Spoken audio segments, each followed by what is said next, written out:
ඉතින් මේ ග්ලෙන්වේවලි ස්ටේෂන් එකට යන්න තින්නේ මේ වගේ ටැප් කරපුවම මේ දොර අරෙනවා. දැන් අපිට යන්න පුළුවන්. ස්පොට් කියලා කියන්නේ මෙහි ප්‍රධානම දෙයක්.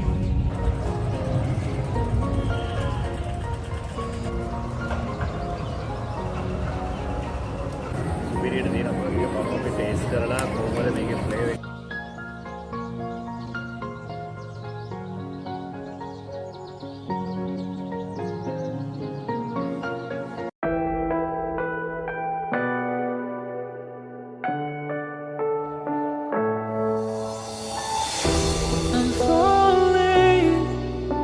Tell me why I'm falling.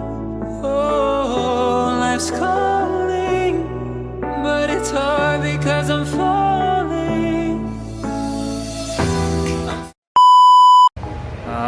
Welcome everyone. ඉතින් මේ අද දැන් සිටි ටුවර් එකක් සිටි එකට පොඩ්ඩක් යන්න කියලා බලන්න මෙල්බන් සිටි එකට. උඟ කාලෙකින් ගියේ නැහැ. ඉතින් පොඩ්ඩක් ආසයි ගිහිල්ලා බලන්න කොහොමද වතපොත කියලා.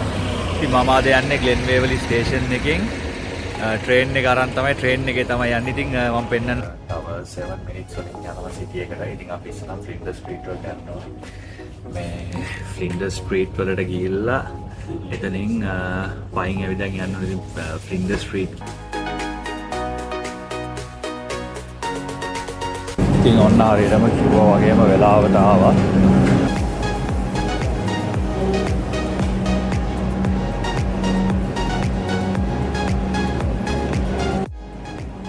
ඊට පස්සේ සිටි එකෙන් උඩට යන්න දෙන්න මෙන්න මේ වගේ ඉලෙක්ට්‍රික් පොත් තියෙනවා. ඉතින් අපි පරිපලේ යනවා. ඉතින් මේක තමයි ෆ්ලින්ඩර් ස්ට්‍රීට් ස්ටේෂන් එක. මෙල්බන් වල තියෙන ප්‍රධානම දුම්රිය නැවතුම් පොලක්. ඉතින් මේක V line train. එතකොට මේ තියෙන හැම සිටි එකකටම යන්න trains තියෙන්නේ මේකේ. ඉතින් ඕගොල්ලන්ට පේනවා මේ හැම platform එකම ගහලා තිනවා. මේ ඊළඟට එන්න තියෙන ට්‍රේන් සහ ඒ වෙලාවල් ඉතින් මාර පිළිවෙලට මේගොල්ලෝ ඕගනයිස් කරලා තියෙනවා. ඔනේ මේ එනකොට ලස්සන ඩෝනට් ෂොප් එකක් සෙට් වුණා. බලමු මේකේ ඩෝනට් මොනවද තියෙන ෆ්ලේවර්ස් කියලා. මේ ඔයගොල්ලන්ට පේනවා ඇති ඩෝනට් බලන්න තියෙනවා එක එක જાතියේ ඩෝනට් ගොඩක්. මේ මම ඩෝනට් ලව කෙනෙක්. මේ පැත්තේ තියෙනවා එක එක જાතියේ ඩෝනට් ගොඩක්. බලමු ඉතින් අපි බලමු ඩෝනට් එකේ ෆ්ලේවර් එක කොහොමද කියලා.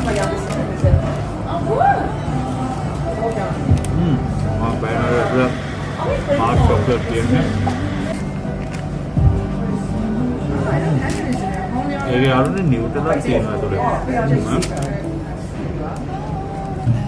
මේක තමයි අරුනේ මම ගත්ත කොෆි එක. කොෆි එක උද්දත්තා ඩෝනට් එකක් කාලා ඩෝනට් එක කාලා කොෆි එකක් බිව්වේ නැත්තම් මේ කොම්බිනේෂන් එක ටිකක් අවුල්. ඉතින් මේ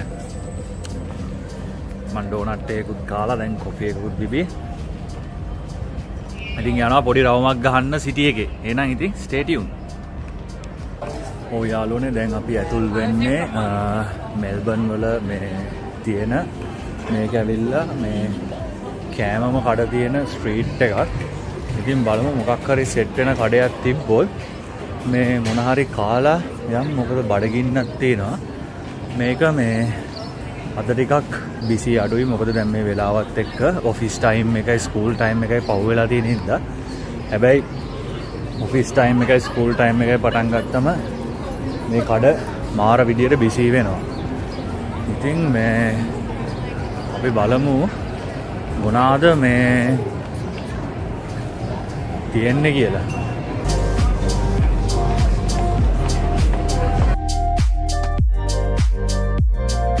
බිසි වෙන කඩ තියෙන්නේ මේ දිගටම තියෙන්නේ එක එක පොඩි කෑම කඩ. හිතා ගන්න බෑ මොකකටද අද යන්නේ කියලා. බලමු ඉතින් මොකක් හරි සෙට් වෙන එකක් තමයි. බලමු ඉතින් වෙලාවත් එක්ක තමයි ඔක්කොම ඩිසයිඩ් කරන්නේ. මෙල්බන් වල යාළුවනේ මේ වගේ ඩ්‍රින්ක්ස් ඕන තරම් මේ වගේ කඩවල තියෙනවා. ඉතින්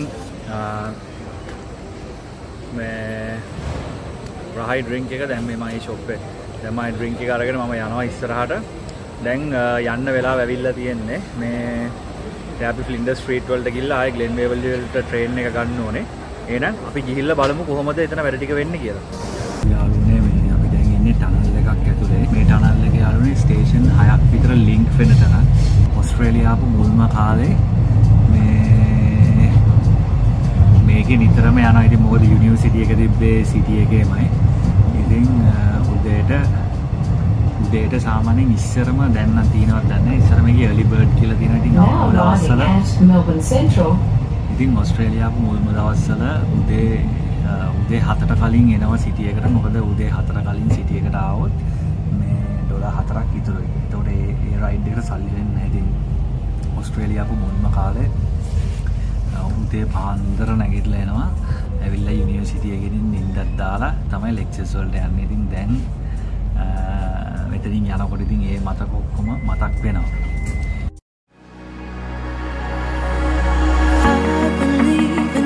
I believe in honesty. Does that sound like something